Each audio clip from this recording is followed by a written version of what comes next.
નમસ્કાર વિદ્યાર્થી મિત્રો, આજે આપણે જોઈશું સ્વાધ્યાય 3.4, જેમાં પહેલો દાખલો છે નીચેના વિધાનો સાચા છે કે ખોટા તે જણાવો. અહીં આપણને કેટલાક વિધાનો આપેલા છે, જેમાં પહેલું વિધાન છે દરેક લંબચોરસ ચોરસ છે.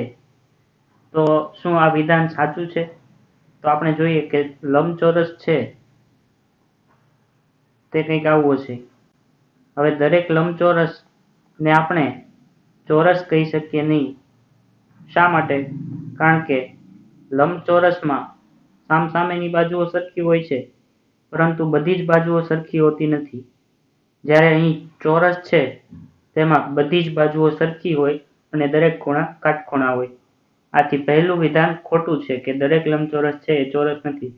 પરંતુ જો આનું ઊંધું વિધાન આપ્યું હોય કે દરેક ચોરસ છે એ લંબચોરસ છે, તો તેના માટે તે સાચું થશે. આથી આ વિધાન ખોટું છે.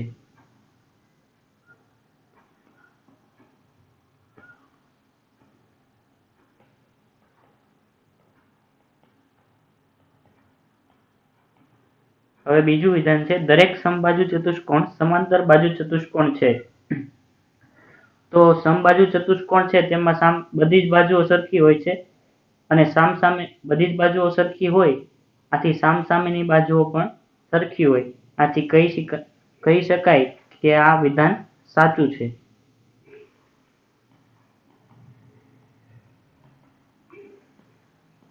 ત્રીજું વિધાન છે દરેક ચોરસ સમબાજુ ચતુષ્કોણ છે તેમજ લંબચોરસ પણ છે. તો આપણે ઉપર જોયું કે ચોરસ છે તેમાં બધી જ બાજુઓ સરખી છે, આથી તે સમબાજુ ચતુષ્કોણ છે. અને લંબચોરસ છે એટલે કે તેમાં સામસામેની બાજુઓ પણ સરખી છે અને દરેક ખૂણા કાટખૂણા છે, આથી તે લંબચોરસ પણ કહેવાય. તો આ વિધાન સાચું છે.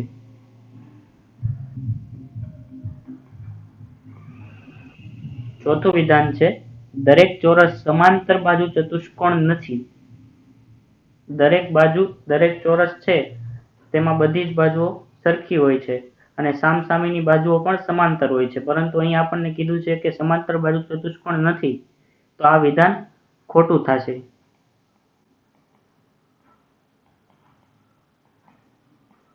દરેક પતંગાકાર ચતુષ્કોણ સમબાજુ ચતુષ્કોણ છે. પતંગાકાર ચતુષ્કોણ આવા પ્રકારનો હોય છે, તેમાં બધી જ બાજુઓ સરખી હોતી નથી. આથી દરેક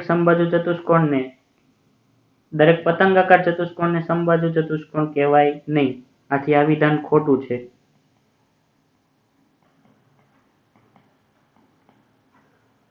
હવે દરેક સમબાજુ ચતુષ્કોણ પતંગાકાર ચતુષ્કોણ છે. તો આ વિધાન છે તે સાચું થાય, કારણ કે દરેક સમબાજુ ચતુષ્કોણ લ્યો તો તેમાં પાસેની બંને જોડ સરખી હોય. પાસેની બાજુઓ છે તે સરખી હોય, આથી તેને પતંગાકાર ચતુષ્કોણ પણ કહી શકાય. આથી આ વિધાન સાચું છે.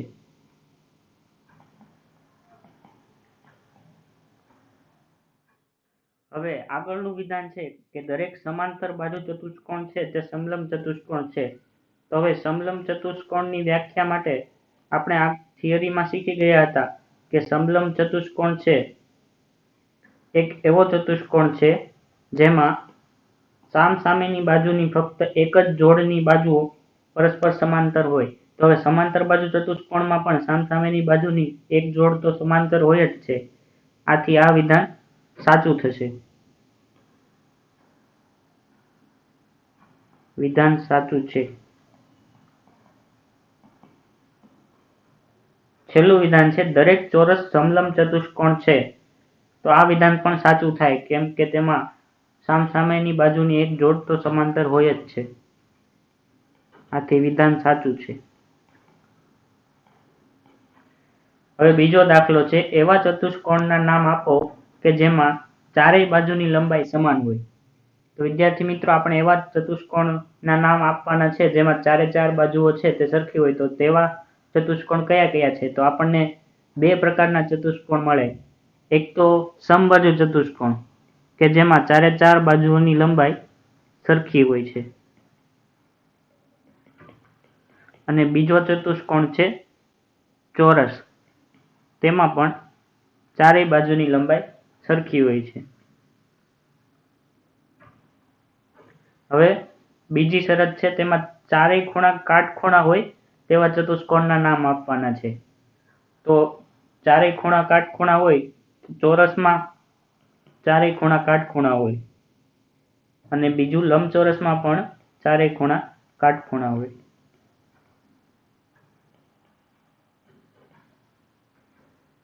હવે ત્રીજો દાખલો છે, કેવી રીતે એક ચોરસ એ ચતુષ્કોણ, સમાંતર બાજુ ચતુષ્કોણ, સમબાજુ ચતુષ્કોણ અને લંબચોરસ છે તે વિગતવાર સમજાવો. તો ચોરસ છે તે આ ચારે ચાર ચતુષ્કોણ કેવી રીતે કહી શકાય તે આપણે સમજાવવાનું છે. તો પહેલા વિધાન માટે આપણે જોઈએ કે ચોરસ છે એ ચતુષ્કોણ શા માટે છે? કારણ કે ચોરસને ચાર બાજુ છે તેથી તે ચતુષ્કોણ છે. તો પહેલાનો જવાબ લખીએ, ચોરસને ચાર બાજુ છે આથી તે ચતુષ્કોણ છે. હવે બીજું વિધાન છે, સમાંતર બાજુ ચતુષ્કોણ શા માટે કહેવાય ચોરસને? તો ચોરસમાં સામસામેની બાજુની બંને જોડ સમાંતર હોય છે, આથી તેને સમાંતર બાજુ ચતુષ્કોણ પણ કહી શકાય. આથી બીજા વિધાન માટેનો જવાબ થાય, ચોરસમાં સામસામેની બાજુની બંને જોડ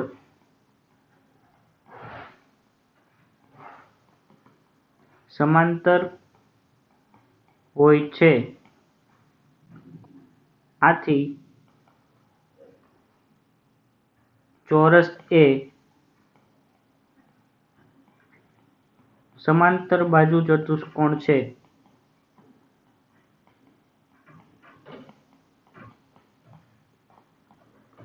હવે ત્રીજું છે, સમબાજુ ચતુષ્કોણ શા માટે કહેવાય? તો ચોરસમાં ચારે ચાર બાજુની લંબાઈ સરખી હોય, આથી આપણે તેને સમબાજુ ચતુષ્કોણ પણ કહી શકીએ. તો ત્રીજાનો જવાબ થાય, ચોરસની ચારેય બાજુની લંબાઈ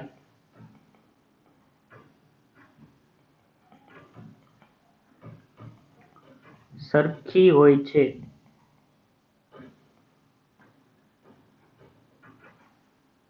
આથી તે સમબાજુ ચતુષ્કોણ છે.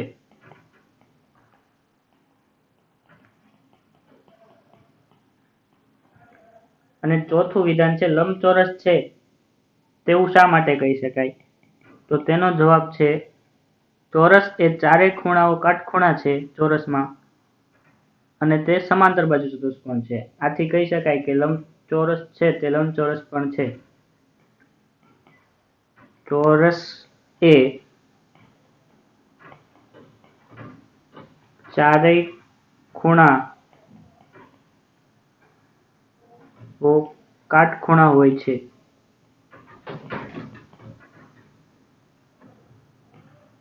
ચોરસમાં ચારેય ખૂણાઓ કાટખૂણા હોય છે.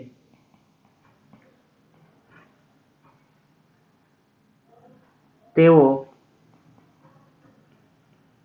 સમાંતર બાજુ ચતુષ્કોણ છે,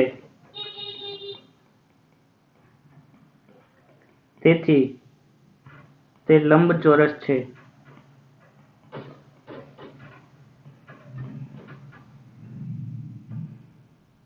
હવે ચોથો દાખલો છે, નીચે દર્શાવ્યા મુજબ વિકર્ણ ધરાવતા ચતુષ્કોણના નામ આપો.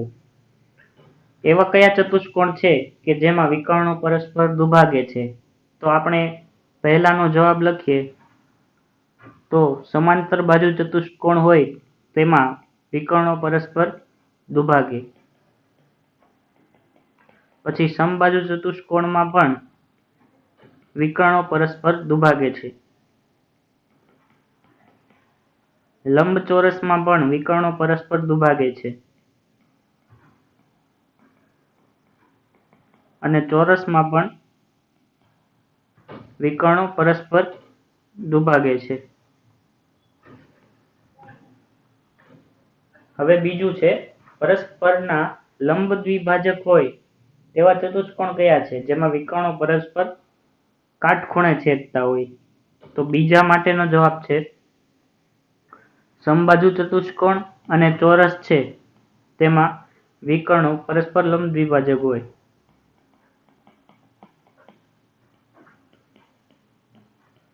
અને ત્રીજું છે વિકર્ણો સમાન હોય. તો શેમાં કયા ચતુષ્કોણમાં વિકર્ણો સમાન હોય? તો કે ચોરસ અને લંબચોરસ છે તેમાં વિકર્ણો સમાન હોય. આથી ત્રીજાનો જવાબ થાય લંબચોરસ અને ચોરસ.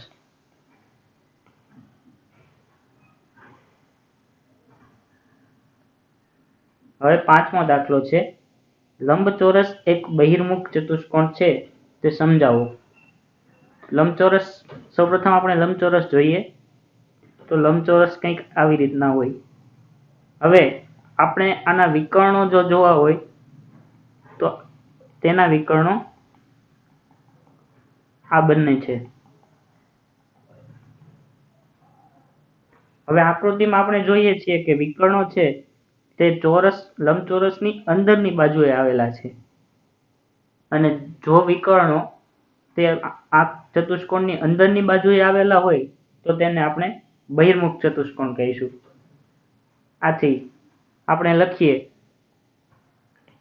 કે બંને વિકર્ણો લંબચોરસમાં તેની અંદરની બાજુમાં અથવા તો અંદરના ભાગમાં આવેલા છે. આથી લંબચોરસ એ બહિર્મુખ ચતુષ્કોણ છે.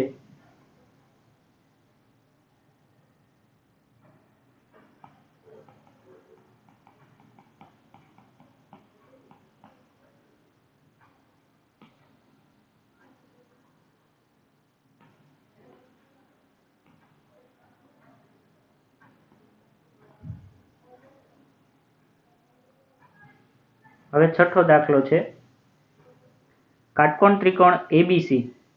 તો અહીં કાટકોણ ત્રિકોણ આપણને આપેલો છે એબીસી, આ ત્રિકોણ.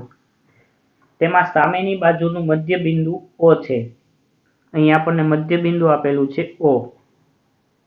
શિરોબિંદુઓ A, B અને C થી બિંદુ O કેવી રીતે સમાન અંતરે આવે છે તે સમજાવો. તો અહીં આ O છે તે આ ત્રણ શિરોબિંદુ છે A, B, C તેનાથી એક સરખા અંતરે કેવી રીતે આવેલા છે તે આપણે સમજાવવાનું છે. તો સૌપ્રથમ આપણે જોઈએ તો અહીં આપણે કાલ્પનિક રીતે AD,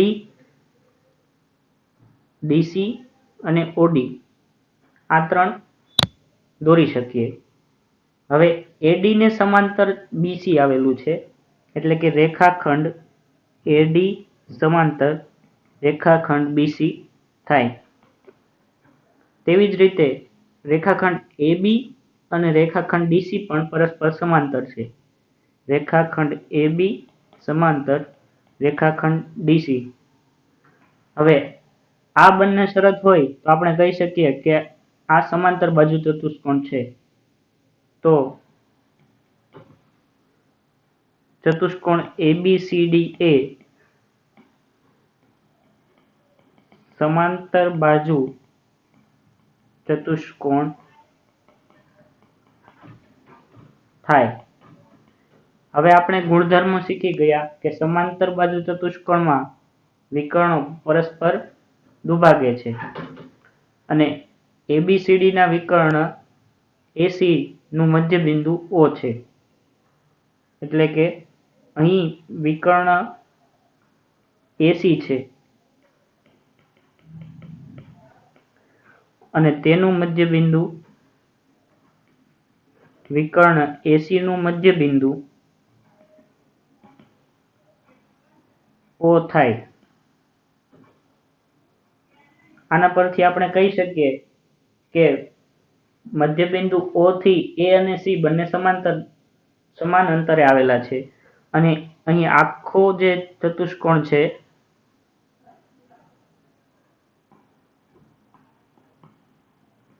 આ જે આખો ચતુષ્કોણ છે તે લંબચોરસ પણ છે અને લંબચોરસમાં બંને વિકર્ણો સરખા હોય અને O છે તે તેનું મધ્ય બિંદુ છે, આથી આપણે કહી શકીએ કે શિરોબિંદુઓ ABC તે બિંદુ O થી સમાન અંતરે આવેલા હોય.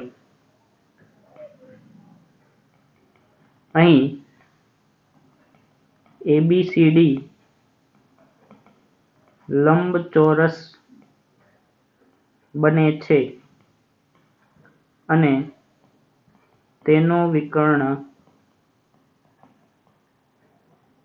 રેખાખંડ AC છે, જેમાં O મધ્ય બિંદુ છે. આથી કહી શકાય કે